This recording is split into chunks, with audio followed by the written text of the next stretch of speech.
Hello, my dear friends. I am Dr. Wasim I Khan, Associate Professor, Shri Shivaji Law College, Parbhani, Maharashtra, India. So, in today's lecture, we will discuss a definition of gender and definition of harbor. So, these two definitions we will discuss in this particular lecture. So, which is a part and parcel of भारतीय न्याय संहिता 2023. तो आज के lecture में हम gender की क्या definition है या हार्बर की क्या डेफिनेशन है, ये दोनों डेफिनेशन आज के हम लेक्चर में डिस्कस करने वाले हैं. तो आगे बढ़ने से पहले अगर अभी तक आपने मेरे चैनल को सब्सक्राइब नहीं किया है तो जरूर से सब्सक्राइब करिएगा और बेल नोटिफिकेशन को प्रेस करिएगा ताकि जब कभी भी मैं नया वीडियो अपलोड करूं तो उसका नोटिफिकेशन आप तक पहुंचे. तो चलिए हम स्टार्ट करते हैं डेफिनेशन ऑफ जेंडर और harbour. So section 2 sub clause 10 of भारतीय न्याय संहिता 2023 defines the term gender.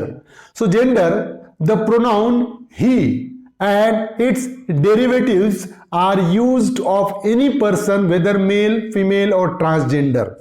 So the pronoun he, so whenever the pronoun he is used under the Bharatiya Nyaya Sanhita 2023, then he includes male, female and transgender. So the pronoun he and its derivatives. He and its derivatives means he, him, her, whatever it may be. His, ये these are the derivatives.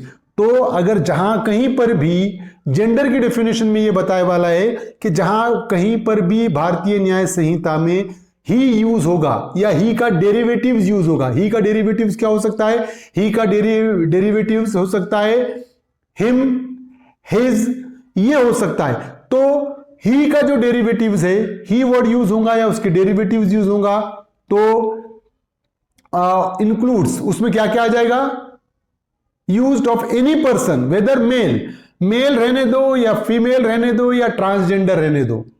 तो जहां पर word ही use होगा तो ही mail के लिए भी use होगा, फीमेल के लिए भी यूज होगा या ट्रांसजेंडर है उसके लिए भी यूज होगा. यहां पर ये क्लियर कर दिया गया है कि अगर फॉर एग्जांपल भारतीय न्याय संहिता में अगर वर्ड ही यूज हो रहा है तो वो सिर्फ मेल के लिए यूज नहीं होगा बल्कि वो फीमेल के लिए भी यूज होगा, वो ट्रांसजेंडर के लिए भी यूज होगा. समझ रहे हो? तो he is used for male, female और ट्रांसजेंडर. एक्सप्लेनेशन में दिया हुआ है transgender shall have the meaning assigned to it in clause K of section 2 of the transgender person protection of rights act 2019. तो जो ट्रांसजेंडर की डेफिनेशन जो section 2 sub clause के में जो transgender person protection of rights act 2019 का same meaning यहां पर भी लागू रहेंगे. तो ये मीनिंग था, ये डेफिनेशन थी जेंडर की. अब जो डेफिनेशन है वो हार्बर की डेफिनेशन है. Section 2 sub clause 13 defines the term harbour. So harbour includes, अब हार्बर में क्या क्या चीजें आएगी? Includes supplying a person with shelter, food, drink, money, clothes, arms, ammunition or means of conveyance or the assisting a person by any means whether of the same kind as those enumerated in this clause or not to evade apprehension. So if any person is supplying any kind of shelter, any kind of food, drink, money, clothes, arms, ammunition or means of convenience for the purpose of evading his apprehension, evading his arrest, it means he is harboring that particular person. Harbour का अगर हम meaning देखें तो harbour का meaning होता है किसी को पनाह देना, है ना? तो हार्बर का मतलब होता है किसी को पनाह देना. तो हार्बर में आएगा कि सप्लाइंग ऑफ शेल्टर, किसी को छत प्रोवाइड की जा रही है, किसी को खाना दिया जा रहा है, किसी को पानी दिया जा रहा है, किसी को पैसा प्रोवाइड किया जा रहा है, किसी को कपड़े प्रोवाइड किए जा रहे हैं, आर्म्स हथियार दिए जा रहे हैं या अम्यूनिशन या और कोई चीज है जो बारूद है वो दिया जा रहा है या मीन्स ऑफ कन्वीनियंस या उसको एक प्लेस से दूसरे प्लेस पर ले जाने के लिए कोई हेल्प की जा रही है या उस पर्सन को किसी भी तरीके की मदद की जा रही है. किस पर्सन को? Whether of the same kind as those enumerated in this clause और नॉट टू इवेड अप्रीहेंशन. काय के लिए?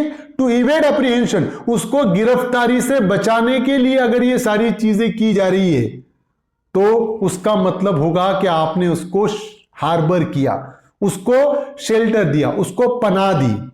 अगर आप उसको गिरफ्तारी से बचाने के लिए छत दे रहे हैं, गिरफ्तारी से बचाने के लिए उसको खाना खिला रहे हैं, गिरफ्तारी से बचाने के लिए उसको कुछ पिला रहे हैं, गिरफ्तारी से बचाने के लिए उसको पैसे दे रहे हैं, उसको कपड़े दे रहे हैं, उसको हथियार दे रहे हैं, तो आपने उसको पनाह दी, आपने उसको हार्बर किया, ऐसा ही माना जाएगा। तो दैट इज कॉल्ड हार्बर।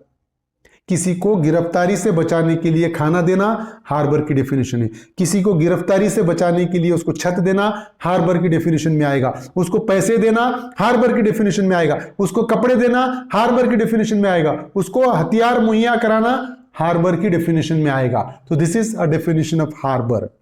तो हमने जेंडर और हार्बर की डेफिनेशन डिस्कस किया इस पर्टिकुलर लेक्चर में। उम्मीद करता हूं कि आपको समझ में आया होगा। समझ में आया तो मेरे चैनल को सब्सक्राइब कीजिए और इस लेक्चर को ज्यादा से ज्यादा स्टूडेंट तक शेयर कीजिए। Thank you very much.